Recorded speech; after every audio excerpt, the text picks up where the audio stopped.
Can you guys hear this, by the way? It'd be kind of weird if you couldn't. Okay, just checking.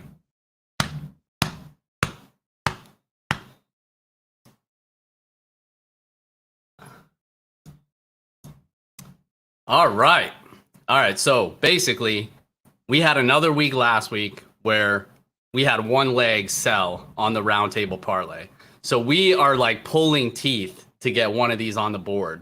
Like it ended up being Clay Guida who sold on us last week. Every other leg hit. A lot of people were on the same bets. I'm hoping for a similar showing today. Everybody was pretty much on point last week. My trust is okay. A little hard, but, I got to bring it for you guys, especially coming off a week where, again, we had one leg end up selling on us. So priority number one, as you guys know, is to get on the board. That is always priority number one. We have not got on the board yet. I believe we've done this 6 times, I want to say, and have not got on the board. We've had like 3 or 4. One leg ends up selling. So priority number one, get on the board. People better be bringing the heat today, be bringing the winners. And we have a big list of guests lined up, and I'm sure we'll have 1 or 2 that end up joining us throughout the show. So yeah, how we feeling today, boys? We like this late or what? I'm waiting for our leadoff hitter to join. He should be here in less than 60 seconds as he's logging in right now.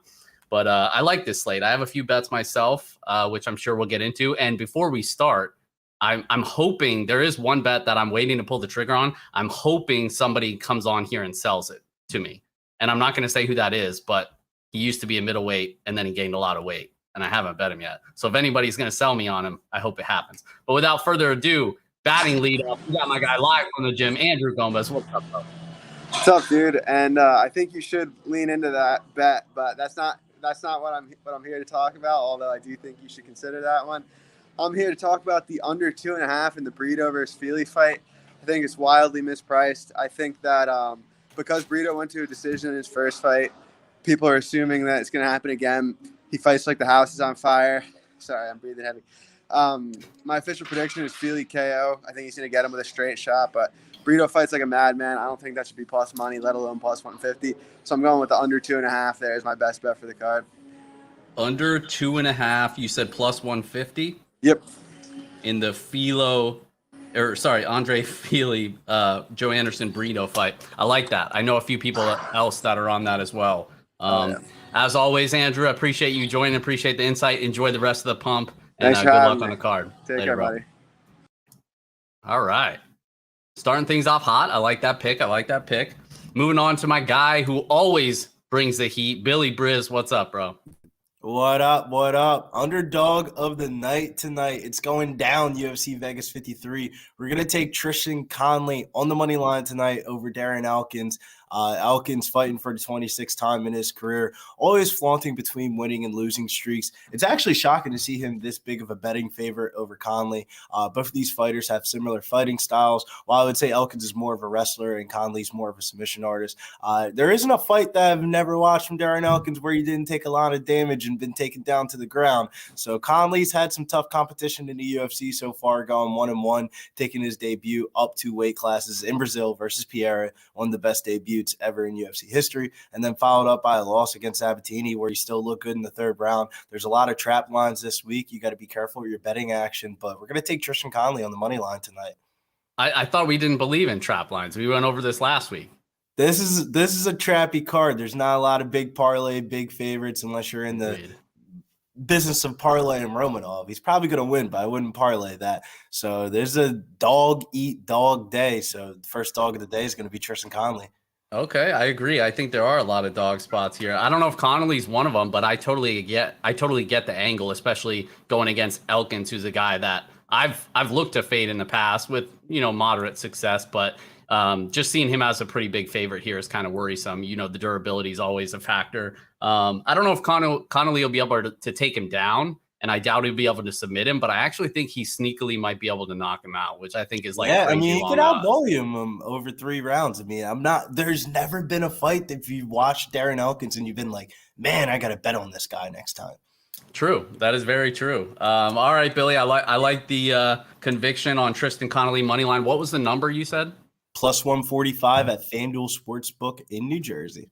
Plus 145. All right. And do you have the prize picks plug this week or nothing? No prize picks plug. That went to Die Hard MMA this week. If you guys want to see that, Pub Sports Radio. But There you go. UFC betting package is available on the NickyMarino.com. So make sure you guys check that out.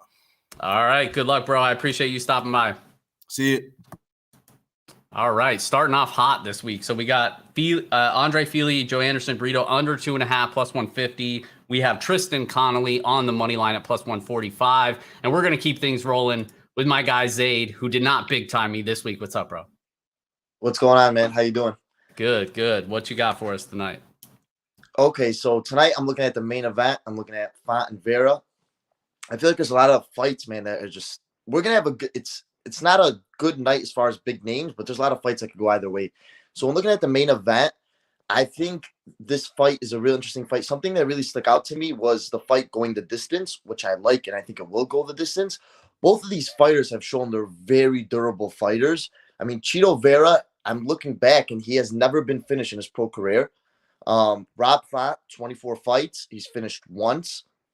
Both fighters really don't get finished. They're both, I think, very solid on the feet. It's a close match fight. I think it's going to be a 5-round war. I think there's going to be a lot of sticking, moving. Both these guys are not going to knock each other out. I just think they're too good and too high of level to be finished. And we've seen in the past they haven't. Right now, fight going the distance is minus 140. I like the fight to go the distance, and I think it will. Main event. And that's honestly all I got for you today, because I'm looking at the board. I was looking last night and these last couple of days, and I just nothing else sticks out to me besides that. But I really do like that as my best bet. I definitely appreciate it. So you have the main event goes the distance at minus 140, correct? Correct. Yes. Awesome. I like it. And I hope Vera, I think that favors Vera because I think he can come on late. I bet Marlon Vera. So as a Vera backer, I hope it goes the distance and I hope he gets his hand raised, but we'll see what happens. I definitely agree, though. I think this probably goes a hard 25 minutes in what honestly is one of the better fights in the past month or so. For sure. Yeah, I'm really looking forward to it and can't wait. Hopefully we keep the streak going alive here. We haven't lost the best bet yet. So absolutely. I believe you are the only person so far that has not lost on stream. So yes, sir. We're just gonna keep it not tonight. to put the pressure on you, but we'll see if the main event goes the full 25 this week. Appreciate it, Zaid. We'll see you next time, bro. Thank you. Take care. All right. I like that pick, too. I think a lot of people are expecting it to go hard 25. Although Rob Font's durability against, who was it? Jose Aldo in that last main event that he had, kind of suspect. He looked rough on the scales as well. So if you like that angle, who knows? Maybe Cheeto can get him out of there.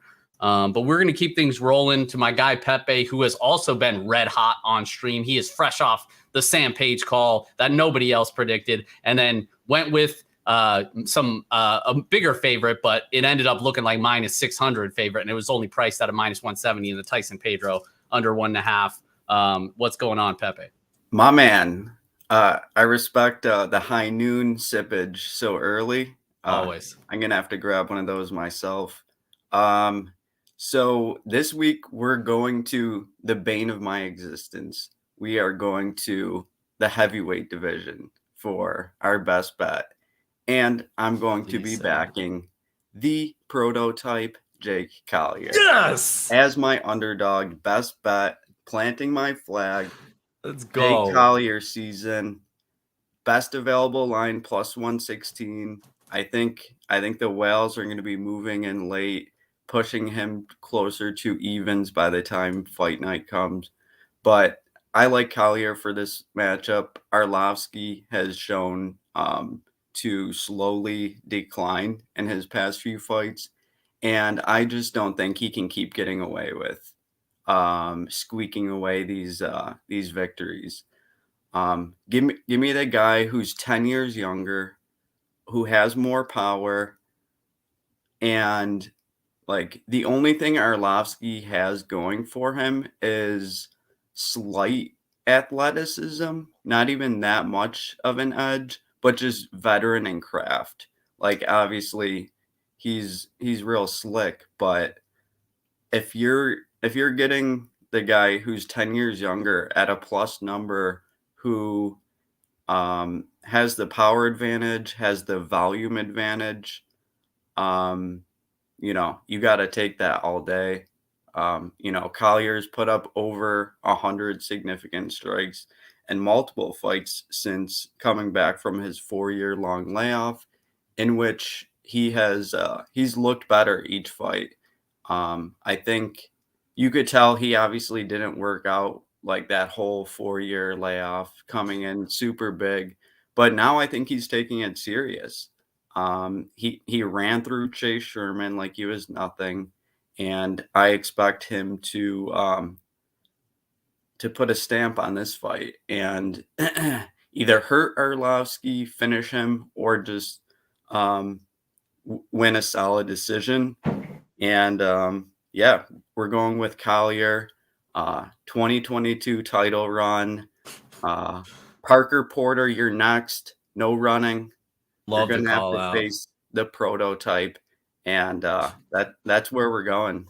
Awesome, man. I basically came into, so I was gonna bet Jake Collier this morning, and I'm like, you know what? Let me wait on it, because I was kind of like, I was leaning that way. Like, basically the way I see it is similar to you. Is like, Arlovsky can't keep winning these split decision where he gets outlanded and like nothing really happens. Like the rounds aren't super clear. He's just kind of getting lucky, in my opinion, on the judges' scorecards. And like Jake Collier, we know is going to bring it for 15 minutes. And I do expect this to go the distance. He landed over 100 significant strikes in both of his last fights that went the full distance. Arlovsky's usually like a 50 to 70 significant strike guy at most. Like he's just not going to be able to match the pace. So unless he's like hurting Collier, which I'd kind of be surprised because I don't think he has that type of power at this stage in his career. Like I think Collier should win rounds. It's just like, do I want to lose more money on an Arlovsky split decision? So I basically was going to bet it this morning. And I'm like, you know what? Let me wait until the roundtable, see if any of my guys are on Collier and see if anybody could sell me on it.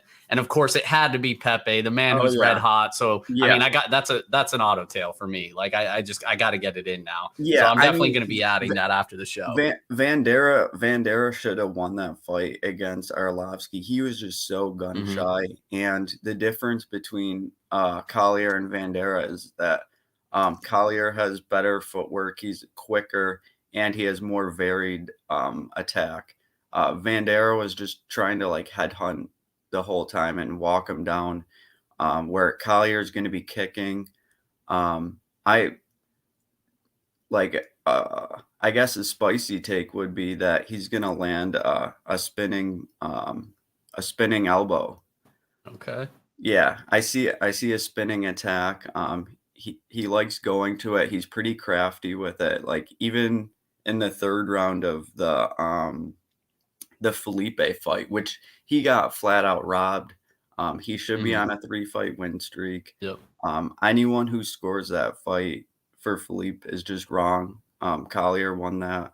But yeah, he was, even in the third, he was going with the spinning stuff. So I could see that. The man is so confident. He's not just giving out the winners. He is predicting exactly how they're going to win. I absolutely love to see it. Appreciate you joining, Pepe. Hopefully the prototype gets it done for us, because I will be adding that after the show. But good luck tonight, bro. Let's ride. Later. All right. I was waiting. You guys heard it before the show started. I said, I really hope somebody sells me on Jake Collier. And of course, it had to be my guy, Pepe. So appreciate him coming on and dropping the heat for Jake Collier in the co-main. Up next, a fellow Sixers fan who I know we were feeling great. Embiid.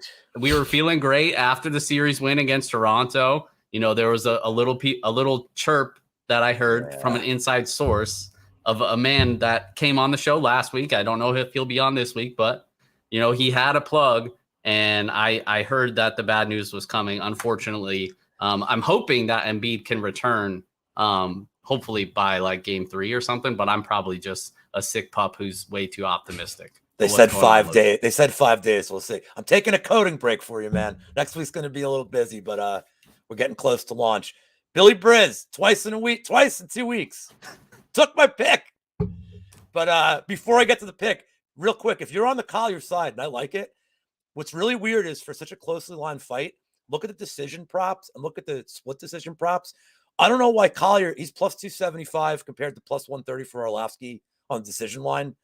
It's really weird when you figure that's the winning condition here, that he's double upped for the decision. Split decisions plus 1,100, just something to consider. Yeah, I like But, the long shot. But is your official play? You said is not that though. No, I mean, Billy took my pick, although I like it, so I'll go a little different. I'm gonna take. It's gross to even think this. I'm gonna take Mazzani Young does not go the distance. I actually don't think that's gross, but let's hear the analysis. It's gross to say that those two in a best bets roundtable is where I'm going with it. But you look at Mazzani's last 5 fights. I mean, she doesn't go to the judges at all. She's kill or be killed. Shanna Young, barely UFC caliber, if that. And then you have the narrative of she can't stop a takedown, so Mazzani's got some early finish possibility. And Mazzani has, her tank is very suspect. As soon as she got stood up last fight against Cachoeira, that was all she wrote. So kind of a low-level fight, but both of their winning conditions seem to cater to the other one's huge hole. So it's plus 110 on DraftKings. And I think it's plus 108 on FanDuel. So it's pretty close in line. We don't get that plus 110, plus 150 difference that we see sometimes with FanDuel and DraftKings. But and to clarify, you played fight doesn't go, not the under 2.5. Correct. Okay, just wanted to make sure on that. With my luck, it'll end at 2. I'm trying to get 2 wins in a row, man. So I'm playing the. I'll take that extra 2.5 minutes. No, I love it, dude. I'm on a record. I hope Mazzani, I hope she gets it done here. I'm big on Mazzani. Mazzani's actually my biggest bet of the card. So. I also think, in a weird way, she's going to be the highest scorer on DraftKings and it's going to be optimal. And it's weird, but I think she can rack up 2 rounds of takedowns, just control time, punches, gets her out of there in second. She might put up 130. Yeah, and we've seen her have that type of ceiling in the past, but the concern with Mazzani and why I think we got such a playable line early in the week, I bet at 2.5 units at minus 152, I want to say, whatever the opener was on FanDuel. And now it's minus 180, minus 190, which I still think anything under minus 200 is probably worth at least a 1-unit play. But the reason why is because Shayna Young, I think, is a bum. I honestly do. She's super jacked. Who knows if she's on steroids or whatnot, but I don't think she knows how to fight. And she doesn't train with anybody in the middle of wherever, Bumble, Tennessee, or wherever she's from. She has nobody to train with. She doesn't look good. She got finished by Sarah Alpar on Contender Series, dominated by Macy Chasson. And then there's one other fight that I can't think of. But basically, she's getting taken down and out-grappled in every single fight. And I don't even think her striking's that good. It's super awkward, doesn't seem to have a ton of power. So it's really the only thing we're fading on the Mazzani side is a death gas, which she's obviously done before, but if she gets her out of there early and cashes that fight doesn't go for you, then we don't have to worry about the cardio issues. As Norm Macdonald would have said years ago about Shanna Young's steroids use, allegedly, but also really.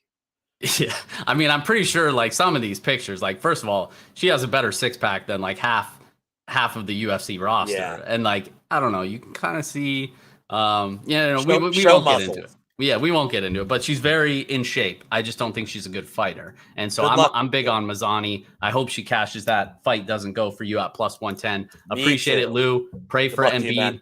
Hopefully he'll be back. And quick plug for you guys, MMA Engine. You said we'll be launching when? Next week? 3 weeks. 3 weeks? The off week that we have coming up, 21st, that gap, we're putting it up. There you go. And what's the Twitter handle? MMA_Engine? Yep, where you can follow me, and I will gladly spam your inbox with details. There you go. Definitely check that out, guys. Appreciate you, Lou, and we'll see you next time, bro. Take care, man. All right. I like that. I think that's a sneaky fight doesn't go Gina Mazzani. Even though, I just said all that about Shanna Young, I don't think she's very good. If Mazzani gasses and she gets head kicked, she could finish. So it's not the craziest thing. I do think Mazzani probably subs her on the map, but we'll see what happens. Moving right along to our next guest. He hopped in a little early, so I see he's been waiting a few minutes. So we are actually running behind for once. So I'm going to get over to my guy, Danny Lags, who had to hop on last week and hammer down the right burial under 2.5, which was an absolute steal at that price. But what's going on, my guy? Nothing much, man. That's what I just love DMing you, whatnot. Good props pop up and just chatting this and that. And we always talk about value boys and this and that, but value boys can play chalky lines. 100%. Minus 150 probably should have been honestly minus 233 in that spot, to be honest with you. So, if not higher. Right. So yeah, coming with you again. Another prop, GM3, no scorecards. I played that at plus 120 for a unit and a half. It's still minus 104 on FanDuel. To me, well, first of all, I guess we'll talk about the value in the line itself.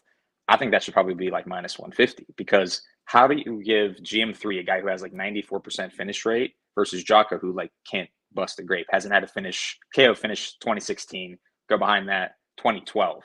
Those are his last 2 KO wins. It's like, is he really going to put out GM3?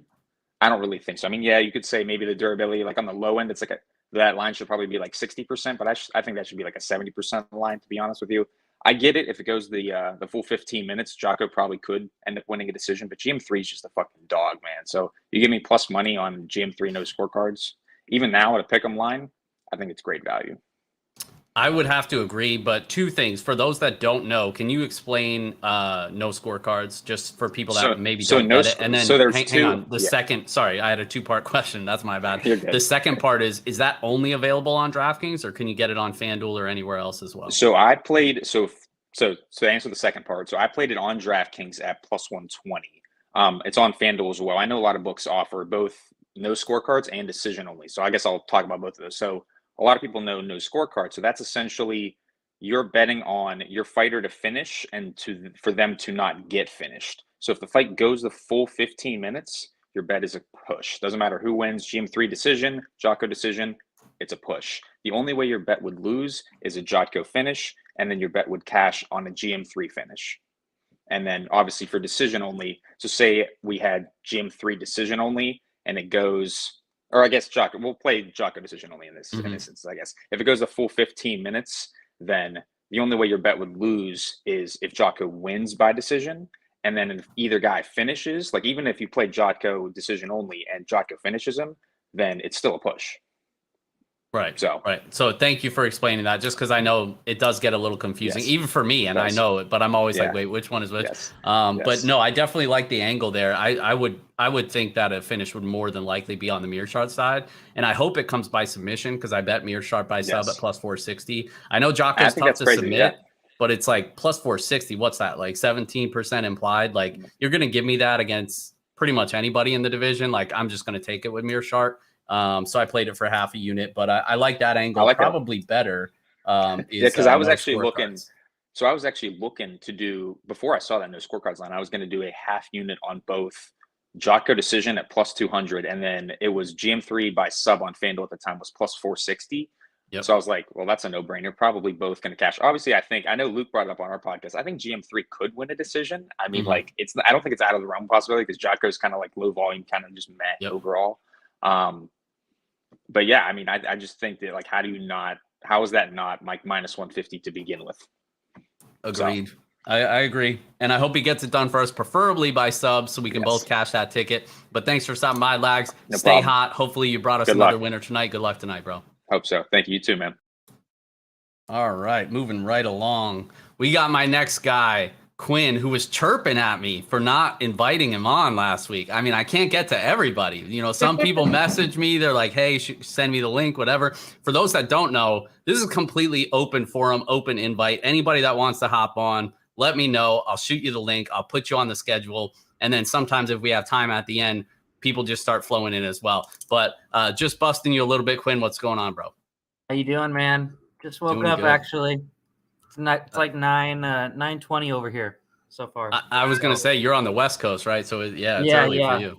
A little early. Okay, go.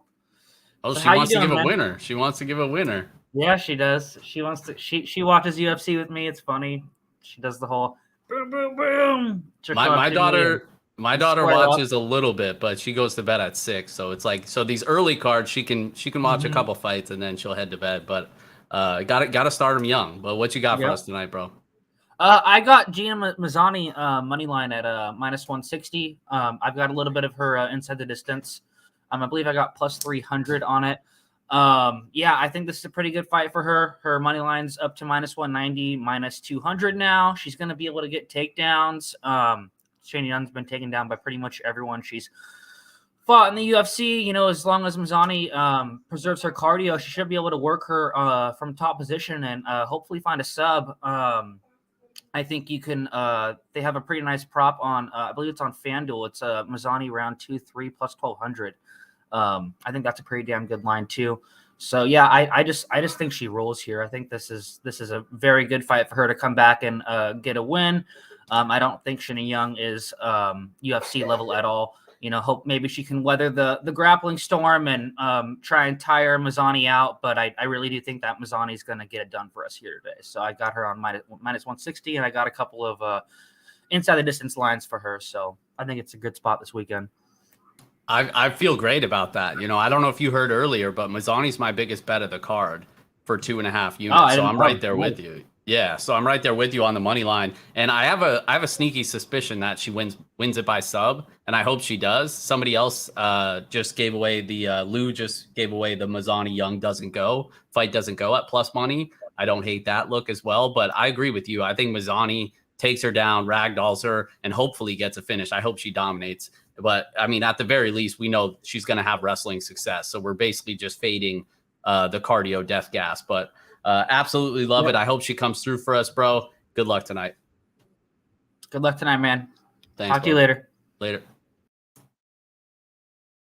All right, moving right along. Multiple people. Gina Mazzani has been mentioned multiple times. I was kind of not expecting that.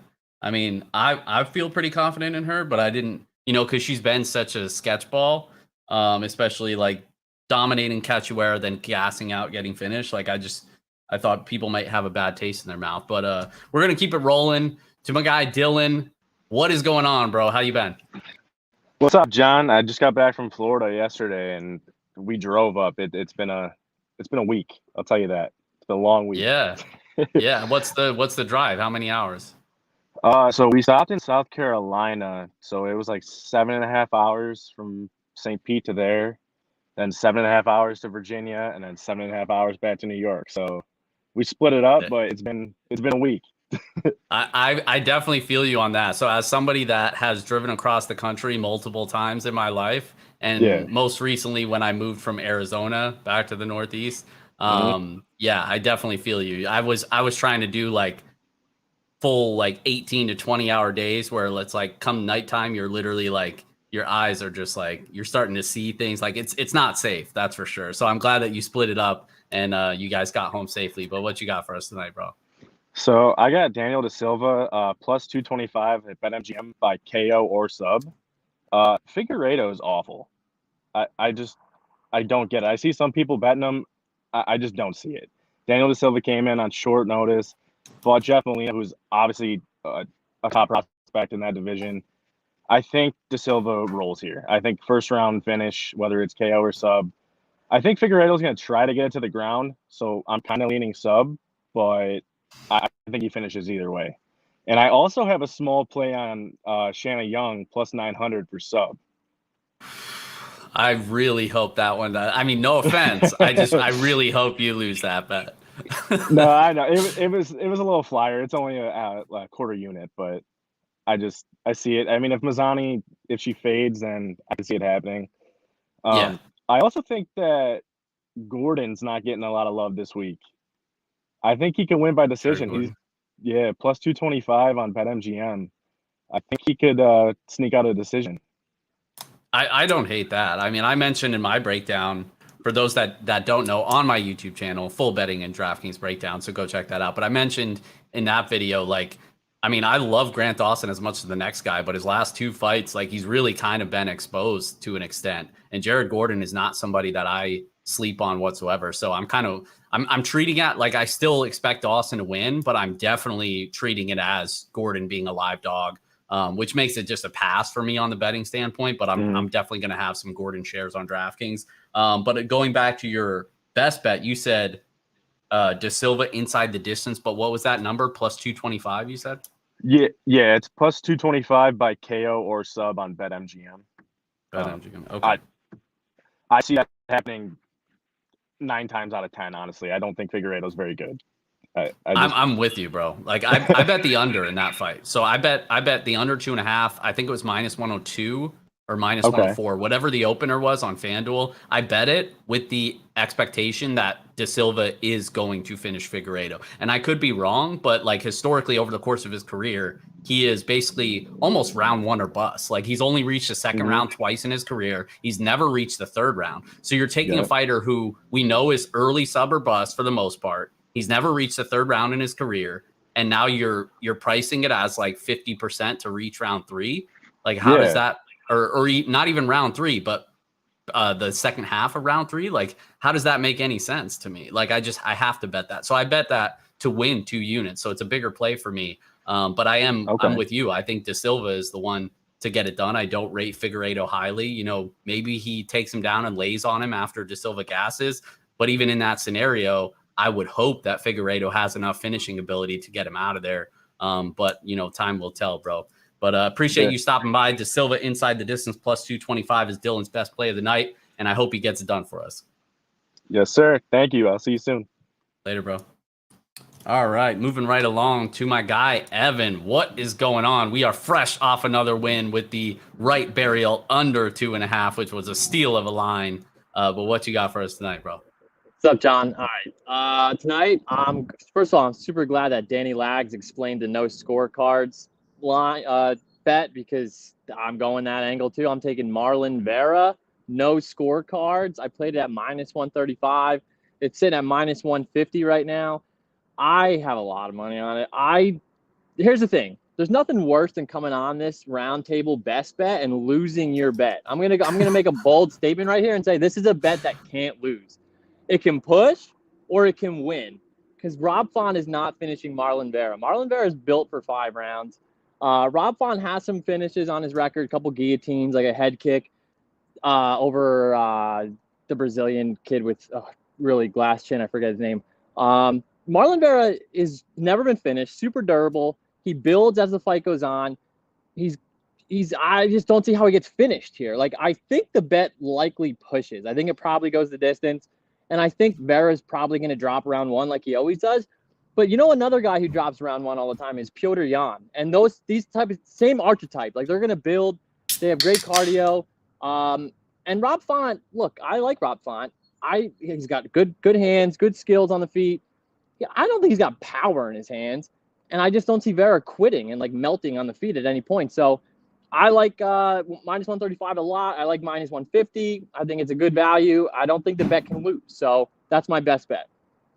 Yeah, I'm totally with you. No surprise there. It seems like we're always kind of seeing fights play out the same way. Like I would be shocked if Marlon Vera, who has historically been like one of the most durable dudes on the UFC roster, if Rob Font comes out there and finishes him, well, then hats off. Like he got it done, but I would be shocked. So I'm kind of with you. I think it probably pushes, but if a finish does materialize, it would almost have to come from the Cheeto Vera side, especially like after Font didn't look so great at weigh-ins. And now it seems like a guy who was pretty durable. Now the durability is kind of a question mark as well, considering the way he looked in his last fight. So I hope Cheeto cashes that for you because I bet Cheeto on the money line. So if he gets it done inside the distance, we can both win. So appreciate you joining, Evan. Stay hot and good luck tonight, bro. All right, man. Good luck.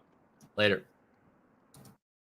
All right. And quick shout out to my guy TV in the chat says this is the best segment on YouTube. I appreciate that. And if you agree, hit that like button, hit that subscribe button somewhere around here.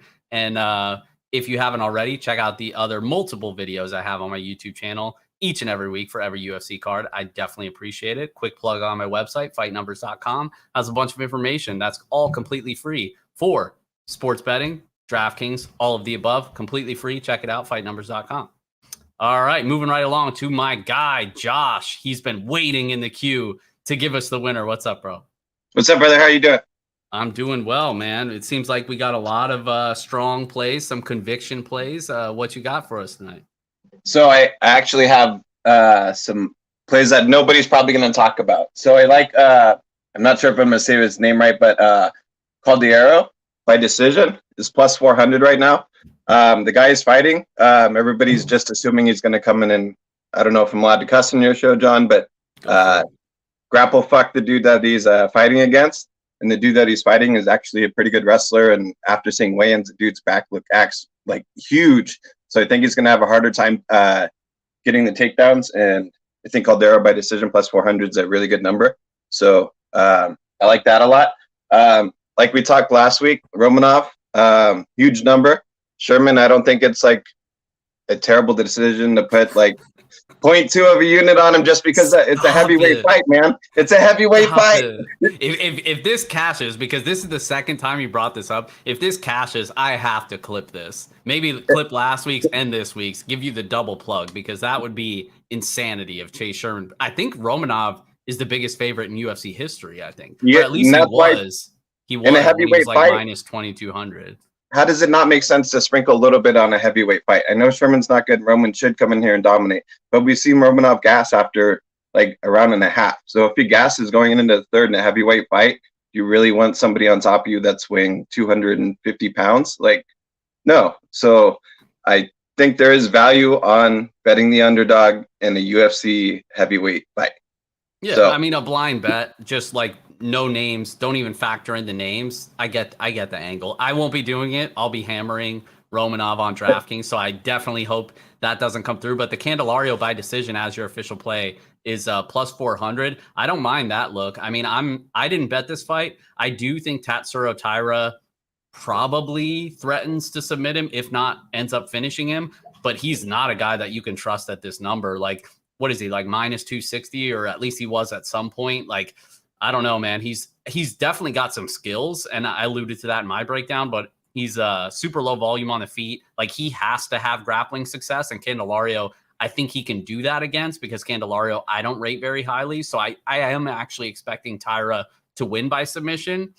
However, if he doesn't, and this gets extended, like you alluded to, Candelario could be super live, because I think he's the more active striker, maybe the better wrestler. Like, he's not horrible. He fought Victor Altamirano to a split that a lot of people thought he won. You know, I rate this fight kind of similarly, other than Taira just being a little bit more dangerous in terms of the grappling. So Candelario, I think if you're going to play him by decision, is probably the way to do it at plus 400. That's not a bad look.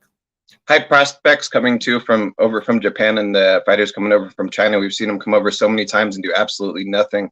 Like, can just get manhandled inside the UFC ring. It's a totally different game when you come over. So that is very true. That's a good point. So I got you down for Candelario by decision, plus 400. Appreciate you joining us, Josh. Good luck tonight, bro. Thanks, John. Have a good night, brother. You too, man. All right. Is that my dog chirping? Tuggy. Hey, buddy. You're okay. My dog has, he's a big dreamer. I don't know if your guys' dogs, if you have dogs, but when he dreams, and I imagine, hey, buddy, you're okay.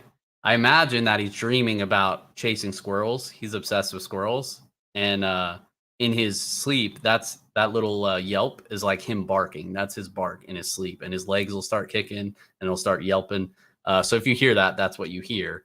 But so basically, we have a lot to work with tonight. And we do have one other guest who will be joining us in a few minutes. But before he joins us, because he has a hard time of 12:45, so we're going to start crafting together the Roundtable parlay, and then when he hops on, we'll see what he has to sell us as well. So we do have a lot to work with. As always, we're going to craft together basically what was mentioned the most, what we have the most confident in. We're going to craft together a Roundtable parlay.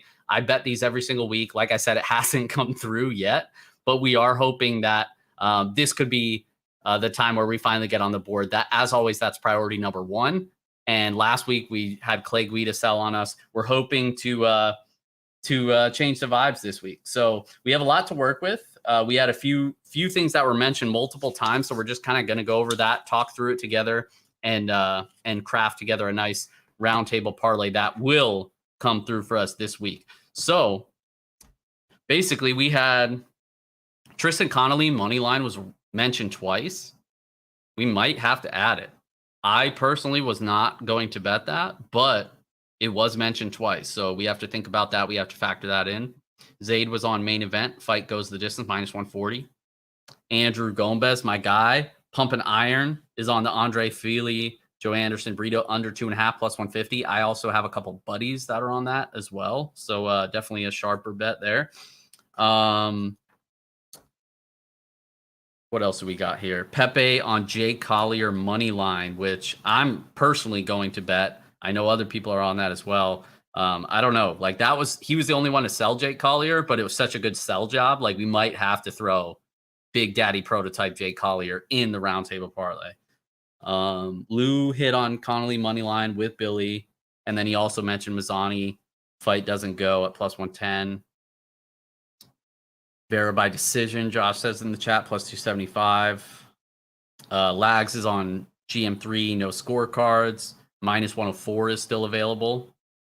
Rogue Strummer in the chat says minus 140, not a good bet for the main event of a Vera fight. I think it actually is, though, for this fight. Like I think I think if you can play it two ways. Like if you think the fight goes the full distance, and I do, minus 140 is not a terrible number. But I think I'd rather play it the way that Evan played it, is cheetah no scorecards. So it's basically, if it goes to the scorecards, the bet is voided. If there's a finish, it's obviously Cheeto. If Cheeto finishes, you win. But if Font wins, you loses. But we basically all think that if there's a finish, it comes from the Cheeto side. So yeah, I'd probably rather play it that way, just because I think it's a little bit more safe. Yeah, it sounds like you agree. Max bet GM3. I don't know where you got that from. Nobody max bet GM3. I hope he subs him. I bet Mirror Sharp by submission at plus 460, and Lags is on GM3, no scorecards, and minus 104 is still available there. Quinn's on Gina Mazzani money line. Are we gonna add Gina Mazzani money line? Like, I bet that pretty big this week. I don't want to jinx myself though, but Quinn is on that. He also played the inside the distance, I believe, at about plus 300. My guy Dylan's on De Silva inside the distance at plus 225. I played the under in that fight as well. So similar line of thinking there. I mentioned the Cheeto no scorecards by Evan, and Josh is on Candelario by decision. So we have a lot to think about here. What do we got here? I see Pepe still in the queue. Pepe, you want to hop on and talk through this? I don't know. All right, thumbs up. All right, we're doing it.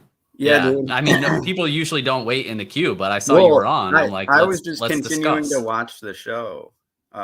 Yeah. Great show as always. Beautiful job hosting. Yeah, I don't know if you want to go too hard on Mazzani.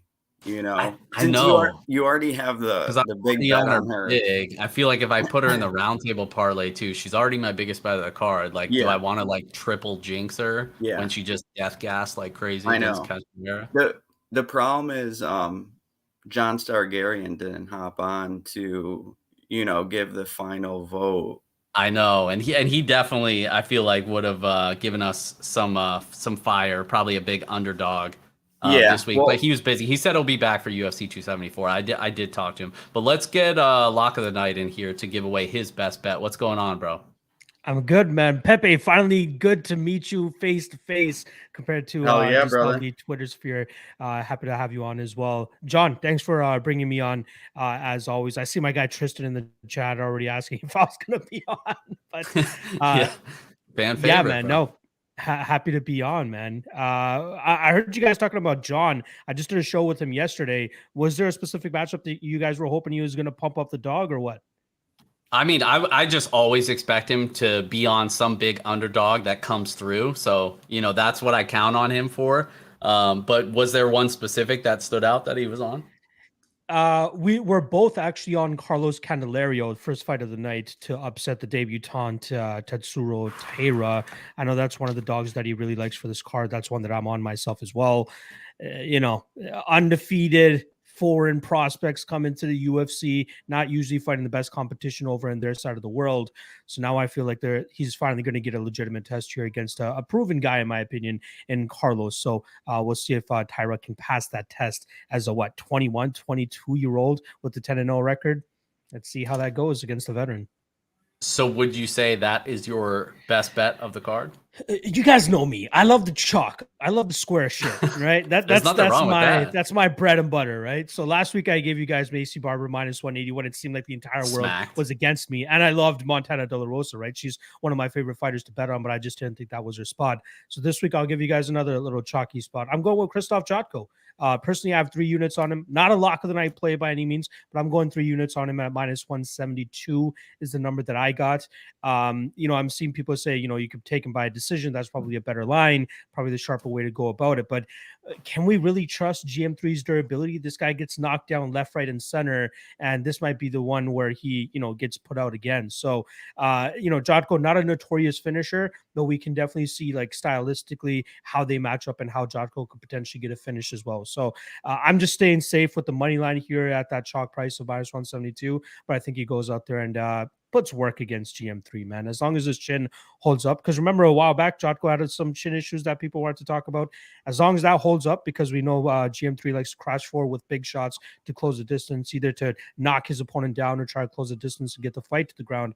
As long as Jotko's chin holds up, he should be able to, use his footwork, use his superior striking, his superior speed, and just give us a classic Jotko type performance. Yeah, and Jotko Moneyline, I think right now you can actually get like -160. I think I saw Even better on one of the books. Yeah, so you can definitely get a better price. I think last time I checked, I'm on Meerschaert by sub small. I played him half a unit at +460. I hope if Meerschaert, like I'm expecting Meerschaert to probably lose, but I hope if he wins, it comes by sub. Lags is on Meerschaert, no scorecards. So I think more people are rooting probably on the other side, but I think most people kind of expect it to be like that typical low volume. And that's really why I don't put a lot of confidence in Jotko, is because it's like the dude has all the skills. He just never does enough.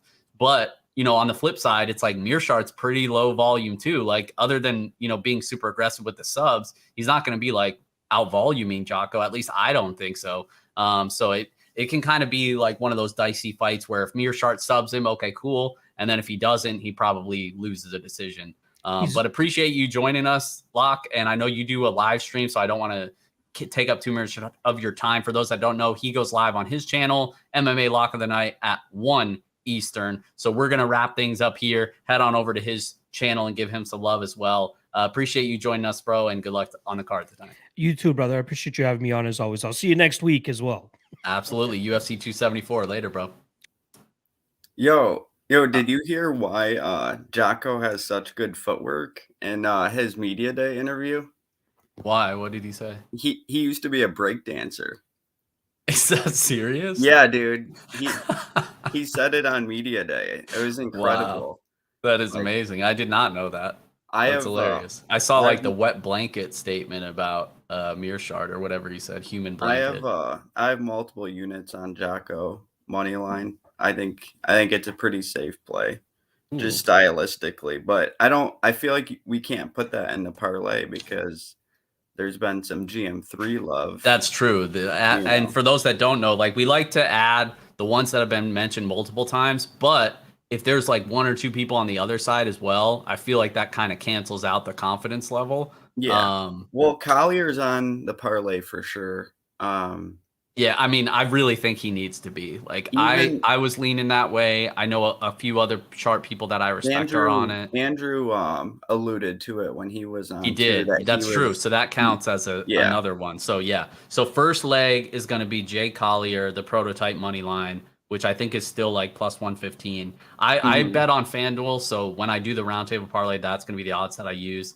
Mr. Jingles in the chat said, don't fade break dancers. We'll see. We'll see if Jotko gets it done. But okay, so we got Jake Collier money line, a little bit of plus money there. Scorecard.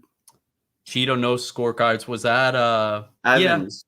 Yeah, that was Evans. I agreed. I think most of us agreed. That's definitely parlayable. That's parlayable, but we have to factor in that it's probably gonna push. So probably. I think Cheeto's gonna finish him. I mean, I hope he finishes him. I bet him at the money line. I see however him he gets it done is good. But I know like sometimes people don't have those type of props on their books too. So I try to just keep it to the ones that are pretty. I mean, does FanDuel have no finish only or whatever? They might. It depends. I know they have the decision only. Yeah, I can't remember if they have the finish only. The New York FanDuel doesn't have it. Okay. Yeah. See, I want ones that everybody can have access to, because the idea is that we start cashing a bunch of these roundtable parlays. Yeah. People tail them. And you know, we like to get the odds up to like plus 700. We've had some that were like plus 13 to 1, stuff like that. So let's see what else we can cook up here. So we have Collier money line. I honestly I don't want to do it because I'm not confident in it, but Tristan Connolly money line was mentioned twice. Yeah, I feel like you kind of have to do it for the people. I think I do for the people. I was leaning Elkins personally, but I don't even have a bet on that fight, so I don't want to. You know, but I didn't bet it either, so I'm like, maybe you don't have all the answers. If I mean, multiple people. So a man of the people, we got to do it. So Jake Collier money line, Tristan Connolly money line. Man, that's dicey. I do not feel good about that. I really don't. But we're gonna put it in there. Those are usually the best bets. I know. And then watch, Tristan Connolly will look so dominant, and I'm like, well, I'm an idiot. Every bet where you're like super confident that it's gonna happen is usually the one that doesn't pan out. So basically, because I said Romanov is gonna win in round 1, like every single time this fight plays out, this is probably gonna be like Decision City or something. Jingles says under 2.5 in the Philly fight. Gombez mentioned that. I do kind of like that. That's like plus 150. I know a couple other people who are on that as well. Yeah. I know Jonah didn't join us this week, but Jonah bet that too, I think. Do we want to add, man, this might be like an all plus money parlay. Those are the best kind. Yeah, we're gonna beef up. So Jake Collier money line, Tristan Connolly money line, Feely Brito under 2.5. If we have that type of plus money, we might only need 3 legs. We might not even need to add a 4th one. Because remember, priority number 1 is to get on the board today. Yeah. That's priority number 1. Yeah. Do we want to just keep it a 3-leg? Because if we do, let's see. Who ruined the parlay last Clay week? Guida, dude. It was a 4-leg, and I think it was like 700 plus 700 or something. And everything smacked, and then Clay Guida just gets knee barred immediately. So stupid. I honestly, I was talking to somebody. I don't even feel bad about that bet though, because it's the only way Poyes was going to win was by submission. Yeah, it was a shame that he didn't get tested at all. Yeah, and that's what I was hoping for. But okay, so I'm just adding it up on FanDuel to see what those odds are, to see if we even need to add a 4th leg. We usually do 4, but if we have enough plus money here, which we might, then maybe we don't need to. So I have Connolly moneyline plus 146, Collier moneyline plus 116, which I will also be betting individually. And then let's add the under 2.5 in the Feely fight. Didn't someone tout Mazzani Young to not go the distance? Yeah, Lou did. And I that's true. We have to have some sort of Mazzani action, because I bet her, Quinn bet her, Lou bet fight doesn't go. Multiple people mentioned Mazzani. Mm-hmm. But we're already up to just the 3-leg is 12 to 1. It's plus 1196. Yeah, but it's perfect because you don't want to be chunking heavy See. money on these big parlays. Yeah. I mean, I always bet half a unit on these. But let's see. Mazzani, do we want maybe we'll just add Mazzani money line as a 4th leg, even though I feel like I'm jinxing the shit out of her. I know Stargarian loved Mazzani too, so the vow of confidence goes up there. That's true. So Collier money line, Connolly money line, under 2.5 in Feely Brito, and Mazzani money line. That's beautiful. That does sound good. And guess how much it pays? Just under 20 to 1. Yo, I mean, that might be it. If Darren Elkins wins by split decision, it's gonna be disgusting. I feel like if Elkins wins, though, it shouldn't be a split. I think if Elkins loses, it might get finished. But I don't know. That's a hot take, because I know Connolly. I almost sprinkled Connolly knockout just because the odds were 900 or something. Yeah. And Elkins' face is just pure scar tissue at this point. So rubbing against the cage might cause a cut stoppage. Doctor stoppage. We have the doctor stoppage out as well, so we got to factor that in. And let's do the 4-leg, because Jingles brings up a a good point. If Mazzani death gasses, we can refire. So if Mm. Mazzani blows it early, we can just do the 3-leg Collier, Feely under 2.5, and Tristan Connolly money line. So that's what it is. I think we cooked up something nice. Appreciate you staying late to help out. We got the 4-legger at plus 1916, so just under 20 to 1. So put, whatever, $50 on that, win $1,000, not a bad day. This will be the first time I'm tailing too, so hopefully it's good luck. Yeah, I mean, priority number one is we got to get on the board, and we're not, we're not being scared to fire here. We're not giving away like some minus 600 parlay just to get a win on the board. We're coming hard with a 20 to 1 parlay. Yeah. So hopefully it cashes. I'll go ahead and build the graphic, tweet it out on my Twitter at John Kelly DFS. Appreciate you joining, Pepe. Good luck tonight, bro, and hopefully we can get on the board. All right, let's get hot. Later, man. See you Later. guys.